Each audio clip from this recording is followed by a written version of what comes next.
প্রতিদিন এই বেগুন কি রান্না করো? অন্য কিছু রান্না করতে পারো না? প্রতিদিন একই তরকারি। কাজ কাম তো কিছুই করিসনি।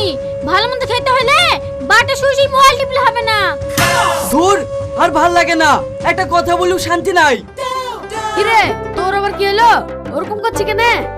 আর বলিসনি, রোজ রোজ একই তরকারি খেতে ভালো লাগে বল? শুধু বেগুন আর বেগুন।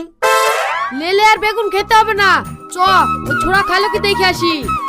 তুই ঠিক বলিসি, এই কথাটা তো আমার খেয়াল ছিল না রে। ঠিক আছে চ। এই খাবার ফেলতে কোথায় যাচ্ছি? খেয়ে যা। বেগুন নাই দিয়ে আবার খাবার? রাখো তোমার খাবার, আমি আসছি। লে মধু খেইলে খিদি নাই, খাবো না। সকালে খালি আবার এখন কি হলো? লে মধু খেইলে তোমাকে বল